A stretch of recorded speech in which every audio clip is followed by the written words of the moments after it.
So first I want to call up, our first speaker will be Dawn Eskew, the president of Personhood Education New York, and she will be introduced by Kathy Donahoe, the president of Bridge to Life and a member of our board. Here you go, Kathy. Let's hear it for Kathy. Thank you. Thank you, Phil.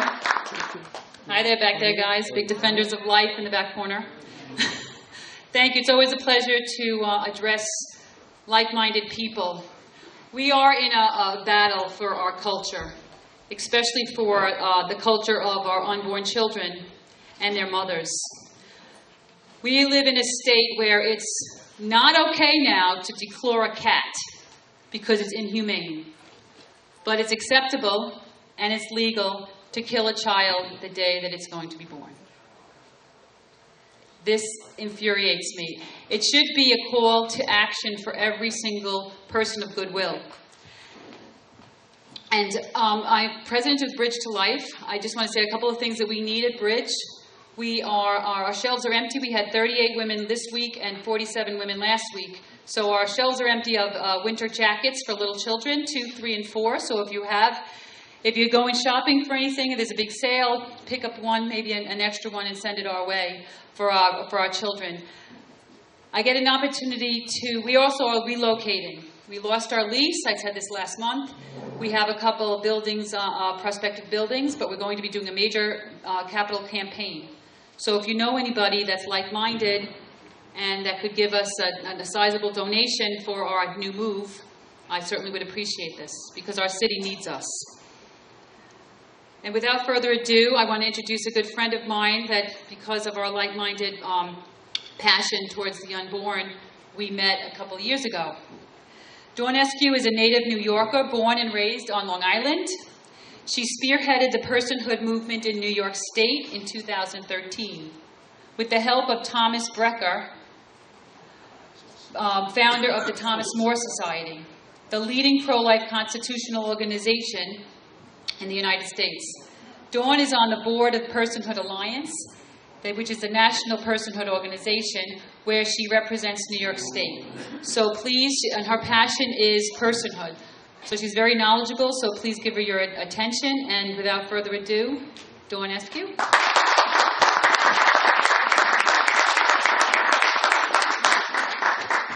Thank you, Catherine, and thank you, Phil.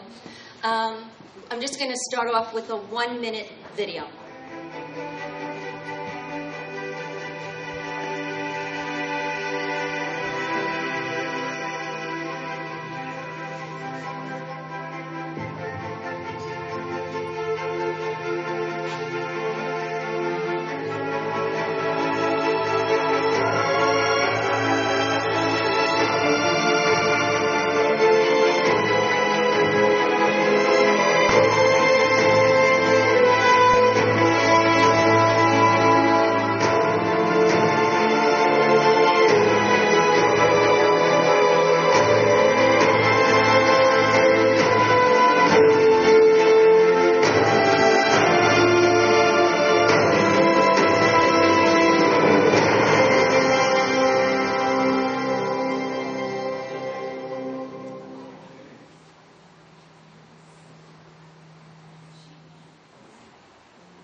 Okay, so it was clearer before when we tried it out. I must have messed up the lens.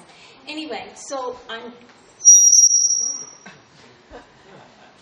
Dawn Eskew, and founder of Personhood New York, and it is a organization that is the effective legal protection from earliest biological beginnings until natural death. Catherine. Okay, so what is personhood?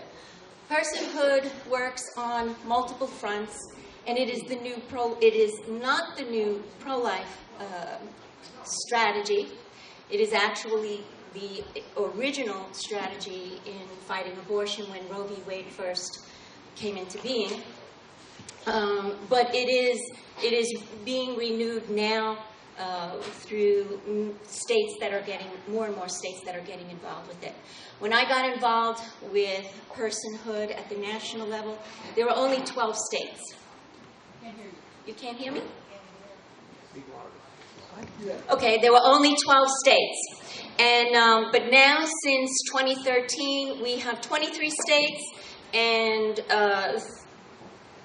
2 more states are filling out applications to get on board, and 1 organization. So I had listed all the states here. You could see. Okay, so personhood has, the main thing is that we want to affect public opinion. And the way to affect public opinion is through education. So we have Personhood Education New York, which is a 501c3. And then from there, we want to affect public policy. So we educate the community, we educate the legislators, and then we're able to affect public policy. So we have also Personhood New York, which is a 501c4, where we affect legislation in New York State. The last organization, and we are in the process of forming that right now, is Personhood New York PAC. So it will be also a political campaign. That is the whole package of personhood in New York State. So what is personhood?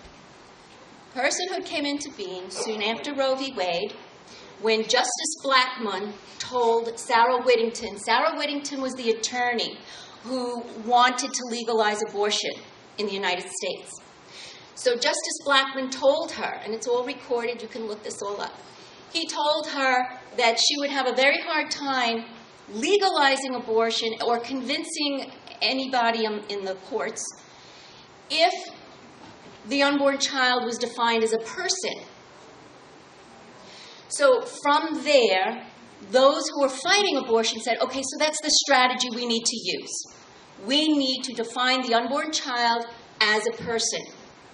However, when the United States first formed, we were a very religious country. It was formed for religious freedom.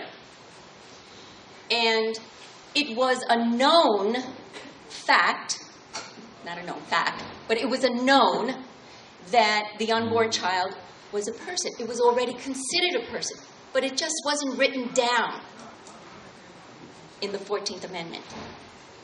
So, and we know this because one of our former spokespersons was Josh Craddock. He was our spokesperson for Personhood New York. Then he was accepted to Harvard Law School, and he went into constitutional law. He did a paper precisely on this, so that's how I have the information and able to tell you. So personhood, there are threats that attack the dignity of the human person. And what are those threats? There are 3 major threats.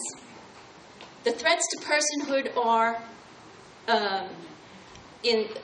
through the making of human life, there are threats to the human dignity, the taking of human life, and the faking of human life. And these are all the areas that personhood works. I'm saying personhood, the organization, at the national level and at the state level. We are there to defend the dignity of the human person at all those different levels, not just abortion. So one of the ways that Personhood New York and the other states educate the community on personhood is through a program called the Pillars of Personhood. And in that program, we teach bioethics, theology, education, about legislation. We teach about political action, and we also teach about philosophy. So this is personhood, the Pillars of Personhood in action on a college campus. You can see we have banners on a canopy. And okay, so go to the next one. And I'm there. Okay, go to the next one. Okay, so this is the first banner. The first thing we do is when we go on campus, and it's very interesting. Some of you, or at least I did, I took it for granted that I thought everybody knew that a human being begins at the moment of conception. But I was very surprised to find out that on the campuses, when you speak to the youth, with the banners, with the pillars of personhood, every single student did not know when human life begins. They didn't know when their personhood began. And so this is the first banner. We would take them on a tour. There are 4 banners on our canopy. And we would ask them, okay, so when do you think we become a human? And they would point a couple of stages. They would say, well, maybe here because it looks more like a human. And then we have to tell them, well, you're actually a human at the moment of conception, which is about that second picture, really just before that picture, second picture. But that's what we say, okay? And then we say, well, when are you a person? Again, they don't know. So we say, well, if you're a human, you're a person. So you are a person from the moment of conception. The second banner on the canopy, we talk about the different, these are the different ways that the dignity of the human person is attacked. The first photo with the child with Down syndrome, there is a chairman of ethics. His name is Peter Singer. How many of you know who Peter Singer is? Very evil guy. Okay, he's a chairman of ethics in Princeton. Okay, one of the top-notch universities in the country. And he sits on the chair, and he says that a child, well, this says 18 months, but he has said a child up to the age of 5, if the child has a disability, or maybe not even a disability, it is up to the parents to decide what to do with the child. Not send the child away, not to give them to a family member, but to decide whether to kill them or not, because he considers them not a person. This is a person who's on the chair of ethics in Princeton who is teaching this. Then, and then there's other ways. I'll just say the glow in the dark. At Cornell, upstate New York, they did research. They got a grant from NIH, National Institute of Health, to do research on human gene therapy. And what they did was they took some genetic material from a glow-in-the-dark fish and some material from the human, and they combined it. And this is an embryo, the second picture, glow-in-the-dark human. When I told my husband, he didn't believe me. I said, no, it's true. You can look it up. It's real. I'm not fear-mongering. But this is what happened with science in our country. We're very advanced. We're blessed to be so advanced in science and technology. However, the stuff we are doing, the courts haven't even caught up to it. They are in a quandary. They don't know how to rule. And if the courts don't know, then the community of the United States doesn't know. They're just learning about these facts now. So one of the things Personhood does is to get out there and educate the community. This is what's going on, and you need to be aware, because it kills lives. Okay, we'll go to the next one. Okay. So another question we ask the youth is, should it be legal to kill a person based on their circumstances of conception? So this is my friend, Rebecca Kiesling. She has spoken a few times on Long Island. She was conceived in rape. Her mother went to two back alley. Her mother was raped by a serial rapist. And all the other women he raped, he murdered. For some reason, her mother was not murdered. And so she went to two back alley abortion mills. This was prior to Roe v. Wade becoming legalized. And Rebecca says that she owes her life not to her mother, but she owes her life to the law, because her mother turned around and left because it was illegal. So that's that story. So we asked, so basically, it doesn't matter how you're conceived. It doesn't matter how small the human being is. It doesn't matter what condition the human being is. It doesn't matter on the location of the human being. If you're a human being, you're a person. Okay. I'm sorry, I was supposed to forewarn you. So this is a graphic, and it is the last image. It's the fourth image and I'm supposed to forewarn you. But this is what happens when human beings are not considered persons. People die. Innocent people are killed. Okay. So, some of you may say, I don't agree with you, Dawn. And so, my response is this.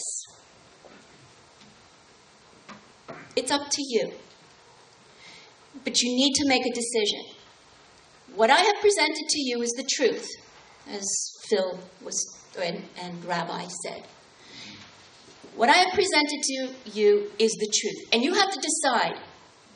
Either you're going to accept killing innocent human beings, accept a lie, which leads to death, and leads really to enslavement.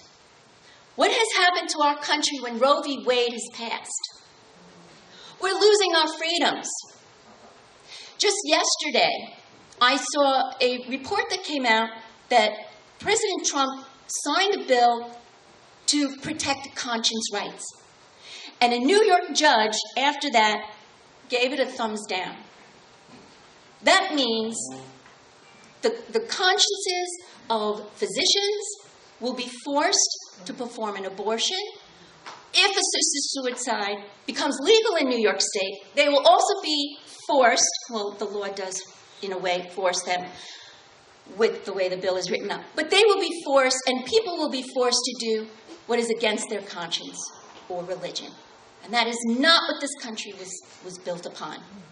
So my response to you, if you're not fully on board, you either accept it, accept the lie, and innocent people will be killed, and then you will be enslaved because you will lose your freedoms. Or you can accept the truth, stand up, and defend life. And with that, you will preserve your liberty, and you will preserve the pursuit of happiness. So thank you very much.